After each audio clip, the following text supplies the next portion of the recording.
भगवान शिव के 3 नेत्र हैं, यह तो आप सब जानते हैं, परंतु क्या आप यह जानते हैं कि उनके गणों में से एक गण भृंगी के 3 पैर हैं? आइए जानते हैं महादेव के प्रमुख गणों में से एक भृंगी के विषय में। भृंगी महान शिव भक्त थे। वे स्वप्न में भी शिवजी के अतिरिक्त किसी और का ध्यान नहीं करते थे। यहाँ तक कि वह देवी पार्वती को भी शिवजी से अलग मानते थे।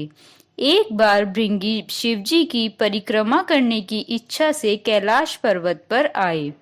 वहां उन्होंने देखा कि महादेव समाधि में हैं व माता पार्वती उनके साथ विराजमान हैं। उन्होंने शिवजी की परिक्रमा करने की इच्छा से माता पार्वती को शिवजी से अलग होकर बैठने के लिए कहा। माता समझ गईं, यह तपस्वी तो है, परंतु इसका ज्ञान अधूरा है। इसलिए उन्होंने भृंगी की बात को अनसुना कर दिया। तब भृंगी ने सर्प रूप धारण कर लिया और शिवजी की परिक्रमा करने लगा। सरकते हुए जब वह देवी पार्वती और भगवान शिव के बीच में से निकलने का प्रयत्न करने लगा तो उससे महादेव की समाधि भंग हो गई। महादेव ने भृंगी को जब सर्प रूप में देखा तो वह जान गए कि वह शिव और पार्वती को अलग अलग समझते हैं। इसलिए भृंगी को सांकेतिक रूप में समझाने के लिए उन्होंने अर्धनारीश्वर स्वरूप धारण कर लिया। पार्वती जी अब उन्हीं में विलीन हो गई थी। तब भृंगी ने चूहे का रूप धारण कर लिया व माता पार्वती को कुतर कर शिवजी से अलग करने लगा।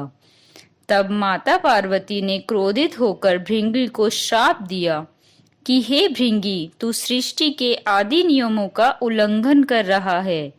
यदि तू मातृ शक्ति का सम्मान नहीं कर सकता तो इसी क्षण तेरे शरीर से तेरी माता का अंश अलग हो जाए। यह श्राप सुनकर महादेव भी व्याकुल हो उठे, क्योंकि वह जानते थे कि एक जीव के शरीर में हड्डियां व पेशियां पिता से मिलती हैं, जबकि रक्त और मांस माता के अंश से प्राप्त होते हैं। श्राप मिलते ही भृंगी की दुर्गति हो गई। उनके शरीर से तत्काल ही रक्त और मांस अलग हो गया। शेष रह गईं तो सिर्फ हड्डियां व पेशियां। असहनीय पीड़ा से भृंगी बेचैन हो गए। श्राप के कारण भृंगी समझ पाए कि पितृशक्ति व मातृशक्ति दोनों एक ही हैं। भृंगी ने असहाय पीड़ा से तड़पते हुए माता की पूजा की। माता ने उनकी भक्ति से प्रसन्न होकर उसे पीड़ा से मुक्त कर दिया और वह श्राप के प्रभाव को कम करने के उपाय करने लगी। परंतु भृंगी ने उन्हें रोक दिया और कहा, हे माता, मुझे इसी रूप में रहने दीजिए।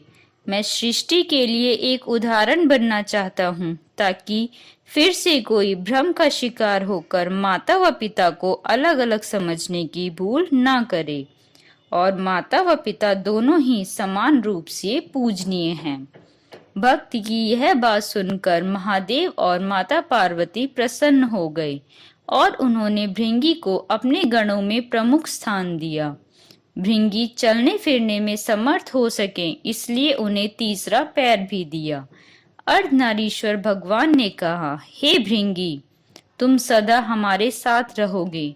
तुम्हारी उपस्थिति इस जगत को यह संदेश देगी कि हर जीव में जितना अंश पुरुष है उतना ही अंश है नारी का।